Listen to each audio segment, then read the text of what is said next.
Well, Money 2020 hosts various events around the world each year, including Money 2020 Europe and Amsterdam in early June. Ahead of the 2026 event, Money 2020 highlighted a call for content initiative earlier this year. Although applications are now closed, Ashley Masternardi spoke with Oliver Smith, Europe's head of content for Money 2020, more about the campaign.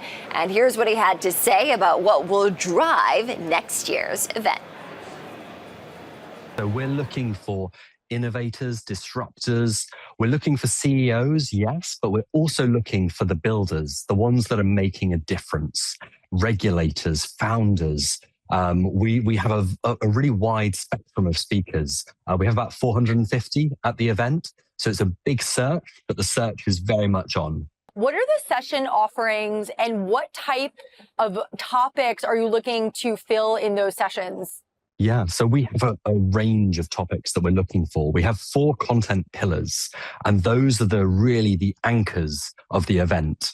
We spent the summer talking to executives across the European sector to find out what topics and themes they were looking into. And there were 4 that we came up with. So the first one is AI and the agentic age. So that's really looking at agentic finance and the practical real world use cases that are starting to come through. The second pillar is the great rebundling. So if we think about the first generation of fintech was about breaking up the bank, the great rebundling is about pulling the bank back together and growing. We see financial services companies launching stable coins, launching crypto exchanges. There's this real coming together of the industry. The third pillar is Money Stack Rewired. That's looking at stable coins, but it's also looking at the whole technology stack of the bank. So privacy, fraud, cybersecurity, all of those pieces of the puzzle.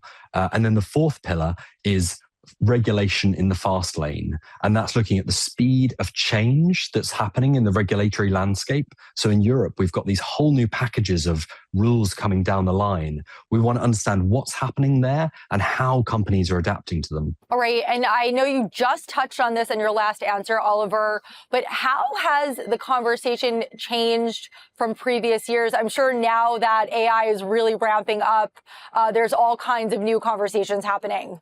So I think 2026 is feeling like a bit of a reset. I think AI is maturing. I think it's becoming a real world tangible. We're seeing features come forward now. We're also seeing the funding landscape in Europe is starting to stabilize, which is giving startups, I think, a bit more certainty. So I'm seeing 2026 as a bit of a reset year as we move away from hype and into kind of fundamentals. All right. Yeah. Hype versus reality is something that I speak with a lot of people about, especially at these conferences. How are you going to look for substantive content in these submissions? Yeah, it's a great question. One of the things that we're doing is we're actually launching a new stage in Europe next year called Money Lab. And that's our opportunity to have those more substantive conversations where we'll have longer form content. We'll dig into the details. It'll be a learning environment where execs can teach and explore topics rather than just having maybe higher level conversations. So we're doing that through our stages. And through the call for content, we're looking for content that does go, that digs into the topics at a slightly deeper level. Our thanks again to Oliver Smith, Europe's head of content for Money 2020, and of course, our Ashley Masternardi for that interview.